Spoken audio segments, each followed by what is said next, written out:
So this week's album on the table, I wanted to ask Sean what he loved about this album so much. And so the album on the table is Diamond Eyes by the Deftones. Oh, okay. I'll just do this thing.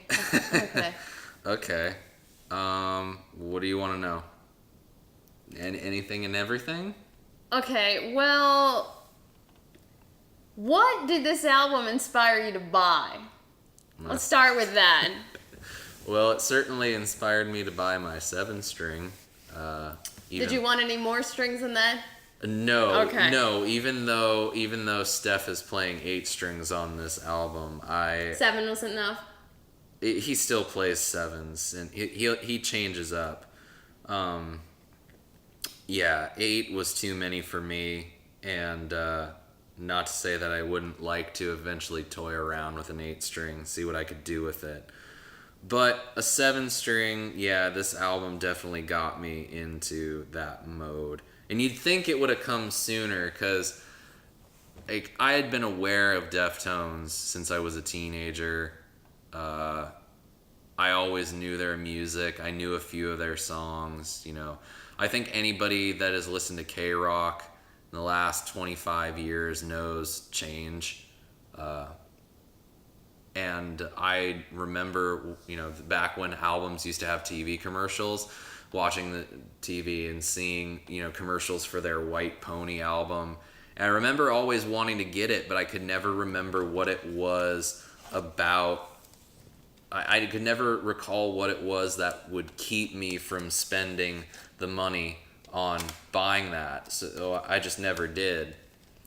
But finally, when this came out, I think the main reason I wanted to get this one is this was the first album they put out after their original bassist Chi Chang passed away.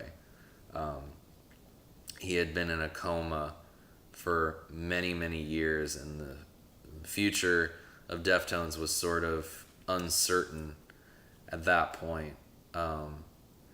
From what I understand, there's actually another whole Deftones album that they made before this one. That they didn't release? Yeah. I think I remember Chino saying something like, going back and listening to it, it was too personal. I think they've only released like one song to date off of it. I think I remember listening to it. It was really, really good. But this kind of... I probably had this album in the car for a year straight. Yeah? Yeah, I don't think I took it out of my CD player for a year. I'm just realizing I had to look through the lyrics to figure out, you know, some of the songs. Yeah. Because I can never remember what the song titles are. Yeah, I know that there's... It just starts out so strong, doesn't it? It does. I think that's kind of the big thing with this record is it never really stops being good. It's just consistently good from start to finish. And again, Deftones is a band that they seem to get better as they get older. I remember when you played this for me, I was just, why have I not listened to Deftones before? I was just upset by that fact. I remember bringing them up a couple times in conversation in like our early days, and you're just like, I don't know how I feel about Deftones. Why okay, I don't think I ever said that. Somebody. That definitely, I never said that. Was that you? I just said, I don't know any Deftones. I remember talking Then it was somebody else. It must have been somebody else, but they were like vehemently against Deftones. No idea why. But yeah, there's just something about this record, just like the riffs, There's a lot of nice lulls where it'll be really loud and intense, and then there's lots of extreme dynamics in it that I really like. It'll calm down. Lots of dynamics. I feel like standout tracks to me are definitely Diamond Eyes, Prince, Rocket Skates, and Sex Tape. And That's funny because I was just thinking, other than Diamond Eyes, the standout songs to me are Command Control and Beauty School. well, those are good too. Those are good too. I mean, it's really hard for me to pick a favorite song off this record. But the thing for me, like when I listen to it, Diamond Eyes is like, it starts out the song, it was the first single, it's a great opener. The thing, like, You've Seen the Butcher is like just the groove of that first riff.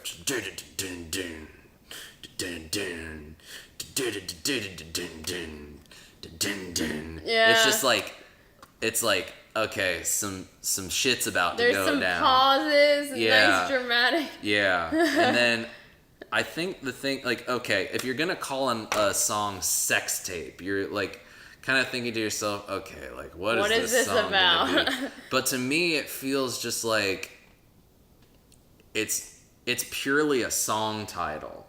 To me, it doesn't feel like the whole context of the song is we're making a sex tape. It's just like, Actually, I don't even think there's any lyrics that really even make me infer that. Yeah. Let's check it out. But I just remember listening to this for the first time and wondering to myself, like... That song is called this? Yeah, Sex Tape. No, I know. I just remember thinking that, like, why is this song called that? Well, no, I'm just... What I was going to say is I just remember listening and thinking to myself the very same thing. Like, why didn't I listen to this band sooner? Because I feel like of any band that you could call a current band where their sound is much more of this time rather than a band like, say, The Cure that started back in the 70s, you know, they seem to be the band that is releasing new music and that I really feel like doesn't suck. They have a lot, they and The Cure both seem to get better with their age. Like when you finally, okay, I start going back into the catalog and discovering the music that I had missed out on, and you realize, like, even back to their earlier albums with Adrenaline and Around the Fur and White Pony, their sound is consistent throughout their career. It's clear that they had an idea of what they wanted to be, and they're still that. Just someone, I can't remember if it was, was it Steph who said that he's the only reason that the band has a slightly metal sound because he's a metalhead and nobody else in the band is really that huge of a metalhead. But I can't imagine this band sounding anything like they do other than what they are. You know, it's strange to me. You know, the riffs, the textures, they were one of those bands, they had a DJ back in the day, and now he plays some keyboards and some synths since the DJ thing kind of has gone by the wayside and gone a little out of style. But I feel like as a band that had a DJ who's still a DJ, but also starts to play keyboards, he's doing things and triggering samples that still contribute. So yeah, there's not much else I can really say. Just a band that continues to, as they get older, get better. And they have a sound all their own. And this was my late introduction to this sound. And even if you already like Deftones, but you don't own this record for some reason, get it, you're not going to be disappointed.